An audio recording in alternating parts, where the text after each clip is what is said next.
Welcome back to MKE Gadgets. So this job just walked in the shop, and my friend Gary has this bottom part, and this goes to his shop stool. And he gave me these plates, and he wants me to weld them on here. But there's not a lot of material here, and this is pretty thick. And if you weld it on like that, I don't know, that's not going to look very nice. So I went over to Bridgeport and I did a little machining. And I put a 3/4 inch radius on there. And I thought, hey, that looks a lot better. I'll put my weld in there.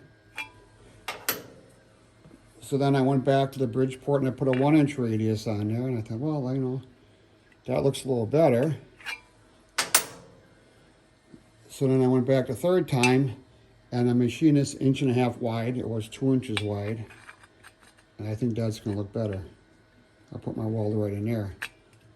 But I'm also afraid that just welding here is not going to be enough. So I'm going to weld a little brace on in the back. I'm afraid without that brace on in the back, the center of that weight coming off that caster is going to go like that. So a shop stool has 5 legs, 5 casters, and 5 plates.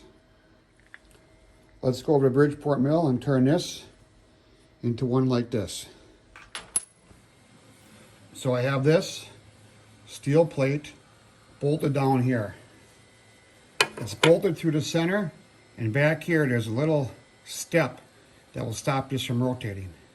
I'm using a 4-flute high-speed steel 1/2 inch end mill. Let's have some fun and make some chips.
Well, that's 2 done and 3 more to go before we weld everything together.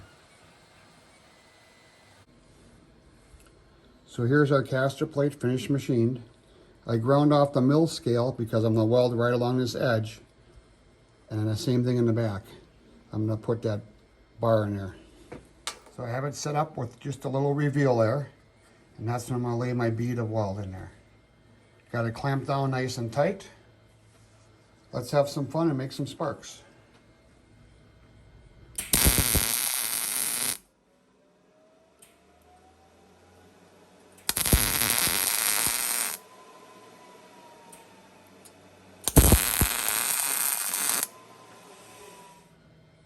So I did that in 3 passes because this sheet metal is real thin. I don't want to burn through.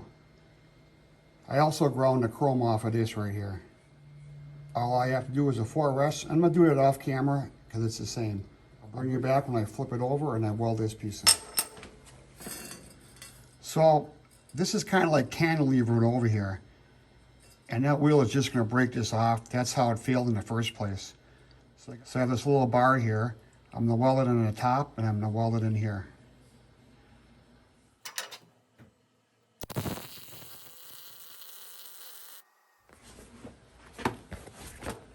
This is quite a unique clamp here. It has these two pads that swivel, and it's perfect for this job. And it's also spring-loaded here, so you don't need three hands to get it going there. It also has magnets in there. Very happy with it. This is a little tricky welding in here. This wall is so thin. Maybe I'll just put a tack on each corner. I'm not sure if I'm going to fill this in. Sometimes you don't know until you're actually welding. See what happens. See what melts and doesn't melt.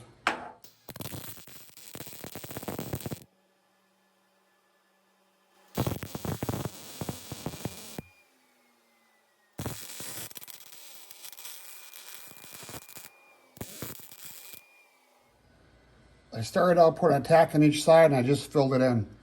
I put a little tack on here and here. Off camera, I'll do 4 more of these and then weld them on and then do a little grinding. Well, I got it all welded up. I did a little grinding. I'll do a little more grinding. I'm sure Gary will be pleased with the results. These welds may not look the best, but they're not going to break. So around here, we call this a covert welding job because it looks good from 6 feet.